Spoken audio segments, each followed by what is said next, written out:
क्योंकि क्रूस की कथा नाश होने वाले के लिए मूर्खता है, परंतु हम उद्धार पाने वालों के लिए जीवन और शांति है।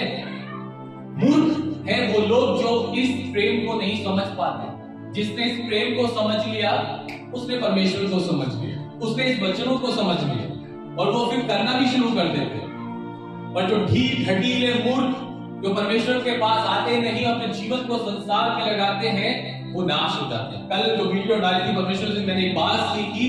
परमेश्वर ने कहा कि तुमने संसार में तो जन्म ले लिया, अभी तुम्हें बार बार संसार में जन्म लेने की जरूरत नहीं है। वो कहता है कि जब तक कोई मनुष्य नए सिरे से न जन्मे तो वो परमेश्वर के राज्य को कदापि नहीं देखेगा। आपने संसार में जन्म लिया, आपने इस संसार के पाप में जन्म लिया, और जब आपने यीशु मसीह को जाना, उस पर विश्वास किया, अपने पापों का अंगीकार किया और पापों को छोड़ दिया, और अब जब उसके पास आए तो कहता है वो तेरे पापों को क्षमा करने में विश्वास योग्य और धर्मी है, और वो तेरे को अनंत जीवन का वारिस बनाएगा। और वो कैसे होगा? यहाँ से मन परिवर्तन होने से। और इसीलिए वो कहता है कि तुमने संसार में तो जन्म ले लिया, अभी तुम्हें आत्मा में जन्म लेना है, यानी कि यीशु मसीह में जन्म लेना है, जो तुम्हें अनंत जीवन का वारिस बनाएगा।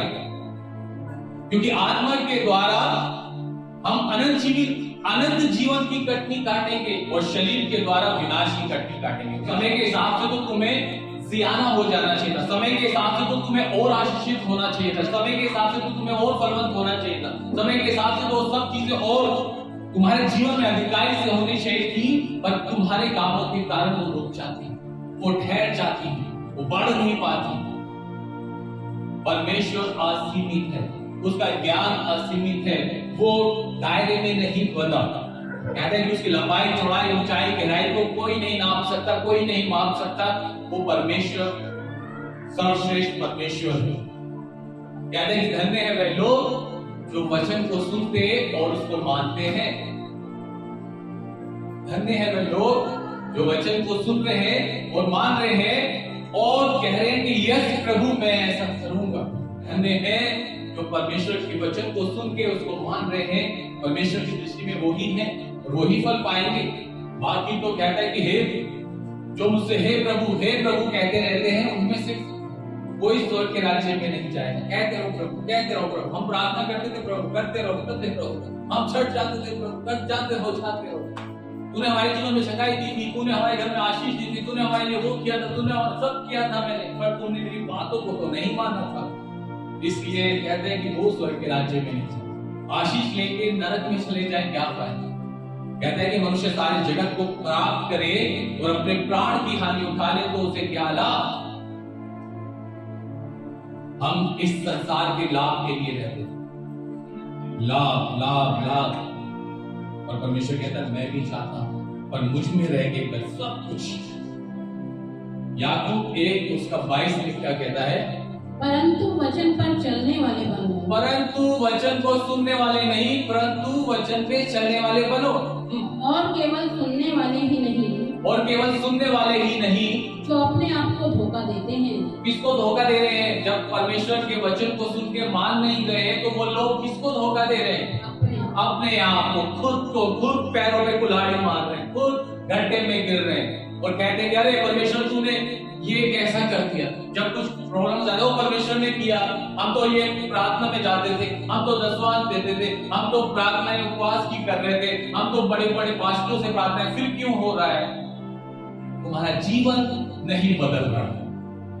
मेरे जीवन में दुख क्यों है? क्योंकि मेरा जीवन नहीं बदल रहा है। मैं सिर्फ सुनता रहता हूँ, सुनता, बहुत अच्छा वचन है पास्टर जी, बहुत अच्छा, भाई बहुत अच्छा, बहन बहुत अच्छा है, बहुत अच्छा वचन मिला है, आमीन हो जाता है बड़ी जल्दी। टाइप करो आमीन, आमीन हो गया। पर वो आमीन कब होगा? जब हमारे अंदर से हाँ निकलेगी, हाँ प्रभु मैं तेरी बातों को सुन के मानूंगा। जो अपना स्वाभाविक मुंह दर्पण में बार बार देखता है और भूल जाता है। हम बार बार वचन को सुनते हैं, फिर भूल जाते हैं, फिर सुनते हैं, फिर भूल जाते हैं, फिर सुनते हैं, भूल जाते हैं। और ऐसे ही हमने कई वर्ष लगा दिए, कई पीढ़ियां निकल गई। एक पीढ़ी ने सुना, वो नाश हो गई ऐसे, फिर दूसरी पीढ़ी आई, क्योंकि जब शिक्षा नहीं दी इस पीढ़ी को तो उसने भी ऐसे ही सुना और भूल गया, वो भी नाश हो गई। ऐसी पीढ़ियां भी निकल गई और उद्धार ही नहीं मिल पाया। इसलिए कहता है कि वचन को सुनने वाले नहीं, उस पर चलने वाले बनो। वो एग्जाम्पल दे रहा है कि कोई भी मनुष्य अपने स्वाभाविक चेहरे को जब दर्पण में बार बार देखता है और जब बाहर जाता है, भूल जाता है, फिर आगे देखता है, वो कंटिन्यू करता है। क्या हम ऐसे हैं? क्या हम ऐसे बने कि बार बार आए परमेश्वर के वचन को सुनने के लिए और बार बार भूल जाए, फिर सिखाएं, फिर भूल जाए, फिर सीखे, फिर भूल जाए और एक दिन समाप्ति हो जाए, बचाने चले गए, बहुत अच्छे। आपकी दृष्टि में अच्छा हो सकता है, पर परमेश्वर जब न्याय करेगा रिजल्ट फाइनल तब होगा। जब भी बहुत अच्छा पास्टर था, मर गया, अभी आपके लिए मैं अच्छा हो सकता हूँ, परमेश्वर का निर्णय क्या होगा वो परमेश्वर जानता है। कि हाँ सच में सच्चाई से बोलता था, या सच में विश्वास रख के मरा है, या सच में उसने अपने से ज्यादा मुझे प्रिय जाना है। वो सिर्फ बोलता था, सिखाता था, पर खुद नहीं करता था। वो सब बातों को न्याय परमेश्वर लेंगे।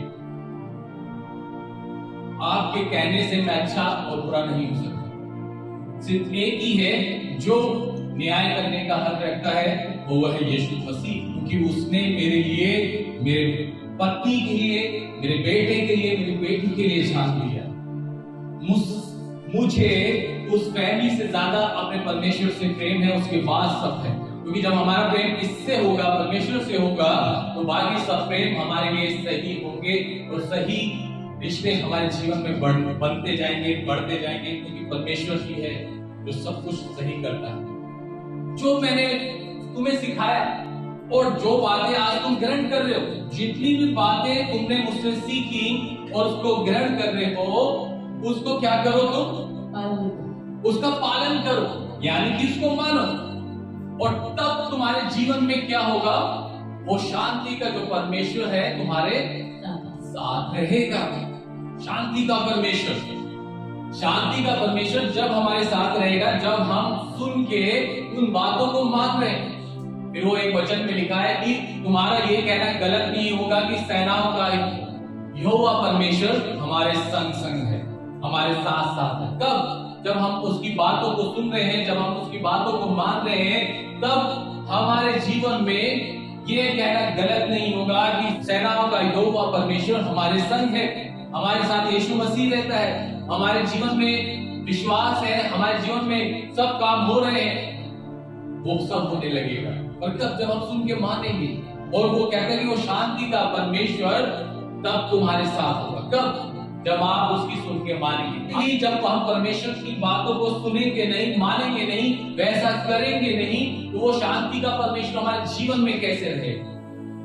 वो कहेगा सुनते तो है, कहता है मैं द्वार पे खड़ा हुआ खटखटाता रहता हूं, ये द्वार खोलते नहीं, तो अब कहेगा कि जा दूसरे के पास खटखटा, फिर वो नहीं सुनेगा तो फिर तीसरे के पास जाएगा।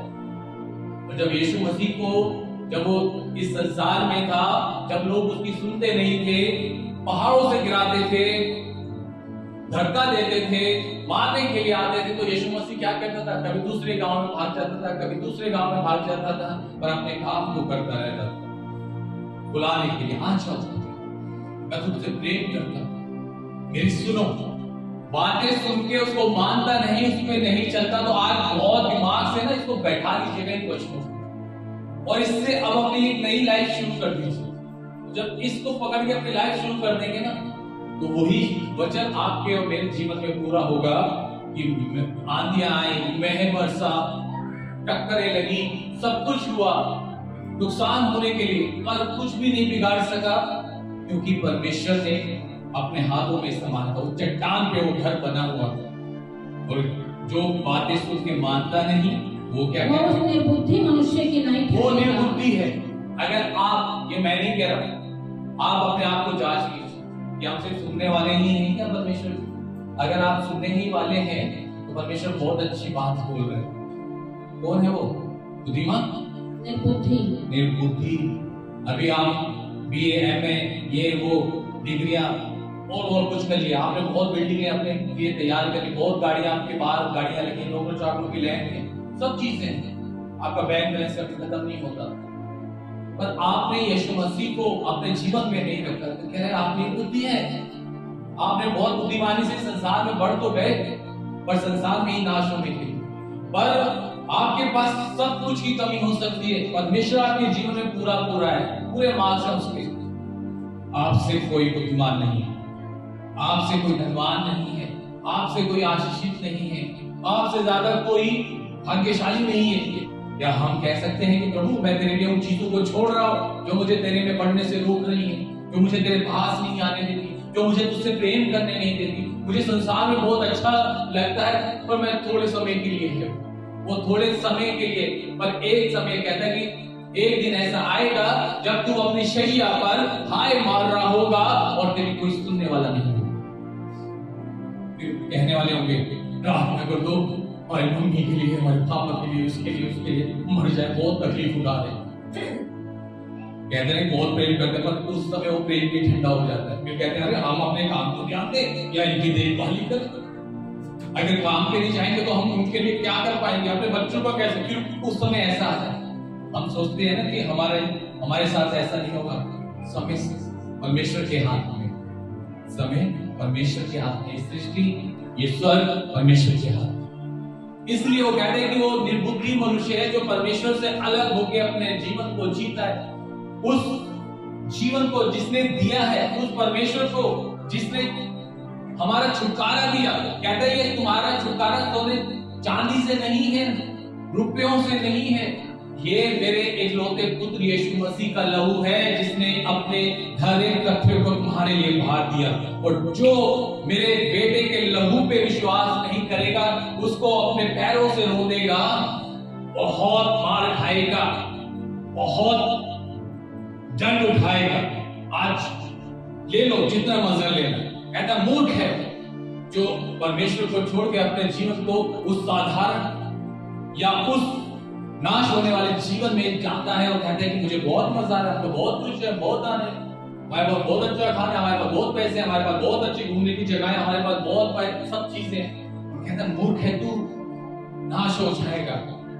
धन संपत्ति लो मेरे पास है जिसमें दुख नहीं है, जीवन है, शांति है, आनंद है, उसका तू पूरा लाभ उठाएगा। सिर्फ मेरे पास है वो, ऐसा धन सिर्फ मेरे पास।